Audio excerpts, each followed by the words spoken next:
Hello అండి. ఇది తాటాకుతో చేసిన బుట్ట అండి. దీనిలో బొమ్మలను పెట్టి మాకు గిఫ్ట్‌గా ఇచ్చారు.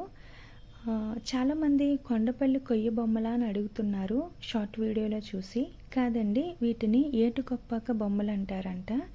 ఇక్కడ నేచురల్ కలర్స్ వాడతారంట. రాష్ట్రపతి అవార్డ్స్ కూడా 2 వచ్చాయంట వీళ్ళకి. ఇవి చాలా ప్రత్యేకమైనవి. అలాగే వీళ్ళు ఇంటింటికి ఒకరు ఈ కళ తెలిసిన వాళ్ళు ఉంటారంట.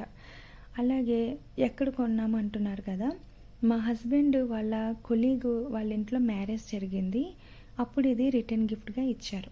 మనం కూడా ఎవరికైనా రిటర్న్ గిఫ్ట్ ఇవ్వాలనుకున్నప్పుడు తెగ ఆలోచిస్తూ ఉంటాం కదా. అలాంటి వారు ఇలా ట్రై చేయండి. తీసుకున్న మనకి ఇచ్చిన వాళ్ళకి కూడా సాటిస్ఫాక్షన్ ఉంటుంది. ఇవి ఎప్పటికీ పడేయమండి. అలాగే ప్రాచీన కళను కూడా మనం ప్రోత్సహించిన వాళ్ళం అవుతాం. మరి మీకు ఈ వీడియో నచ్చితే లైక్ చేయండి. ఇలాంటి మరెన్నో వీడియోస్ కోసం మన ఛానల్ని సబ్స్క్రైబ్ చేయండి. Thanks for watching.